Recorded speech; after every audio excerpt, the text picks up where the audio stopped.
E.T. on the Atari 2600 is considered the worst game of all time.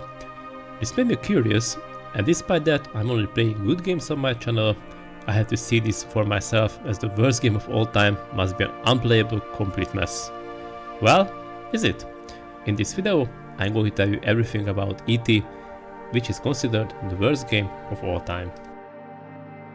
My name is Mr. Zolsta, welcome on my channel where I review great old games. Before I jumped into playing this game, I had to change my mindset. The oldest games which I used to play was on Commodore 64, and this game is even older than that. It has been released in 1982. Video games were completely different back then. The Atari 2600 was not completely unknown for me. I had one for a while and I had fun with the simple games on the system. So, before I started to play E.T., I had an idea what I could expect. I went into with an open mindset without expecting anything. I just wanted to experience the game. I also wanted to know why this game had this bad reputation, so I ventured into the cyberspace to find answers. Well, it seems that despite the E.T.'s movie was a huge success, the game was not received well due to its confusing gameplay and poor graphics. Atari had produced millions of copies of the game, expecting it to be a huge success with film fans, but it ended up being a failure. There was a rumor in 1983 that a lot of game cartridges, including E.T., has been buried at landfill site at New Mexico desert. I made sure to be prepared to play the game with the necessary knowledge, so I read through the user manual which came with the cartridge. I have to say that the user manual is quite well written and everything has been described as it should be. While I was reading it, I noticed that this game is much more complex than I expected it to be. There are items which give you energy, you can use E.T. special powers, and you have a quest to fulfill. Also, whoever wrote this manual wrote some tips to play the game which are actually helpful. I had to say that if I would not read the manual, I would give up playing after 10 seconds, as I would not have an idea what I'm doing. Alright, so here we go, let's play the worst game of all time. Alright, first impressions are not bad, controls are fine, E.T. goes wherever I tell him to go. So let me tell you what is this game really about. On the bottom of the screen you can see numbers which are decreasing as I move around. That is E.T.'s power meter. If it goes to 0, E.T. will collapse and Elliot has to come to revive him with a little bit of energy. Your main goal here is to find the telephone pieces which are scattered around in these holes. Once you find all pieces, you have to go back to the landing area and give go to the ship, which will take you home. Oh, here's another one. The problem is that an FBI agent is chasing you and he will take one piece from the telephone from you due to analyze back in Washington, so you have to run away from him to avoid this. So how can you find phone pieces? Let's talk about powers.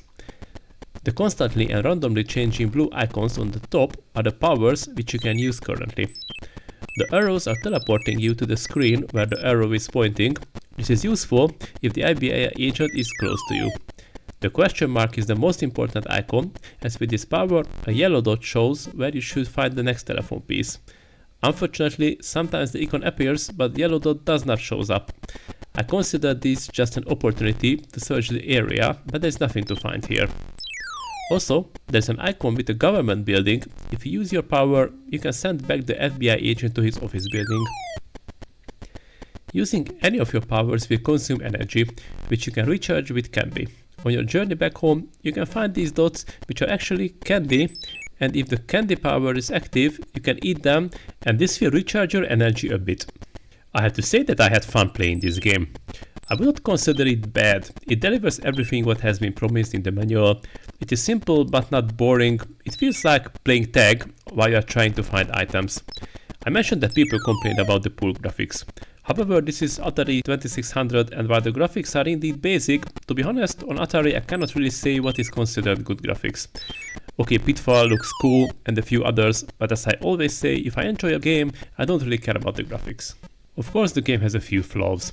The question mark is very rarely comes up and this makes things a bit difficult. But on the other hand, if you would find all the telephone pieces on 3 screens and that's it, the game would be over quite quickly. There are 3 difficulty levels and also 2 levels where you can adjust how fast the FBI agent is moving. So you have different options to play the game. This is actually cool, as little kids can play without even chased by the FBI agent and just collecting the telephone pieces for fun, while adults can play it on hardcore mode. So, should you play ET on Atari 2600? If you like Atari games from this era, give it a try. This game has a history, but I don't agree that this is the worst game of all time. It is not going to be on the list of my favorite games, but I had fun while I was playing it. However, I could not finish my main goal to get back ET on the spaceship. But who knows, maybe you're going to get lucky and ET finally get back home. I hope that you enjoyed this video. If you're not subscribed yet, now it is a great time to do so. Also, the YouTube algorithm has chosen a video for you. It is on the screen now, check it out. Thank you for being with me here today, and I'll see you in the next Backlog Quest video.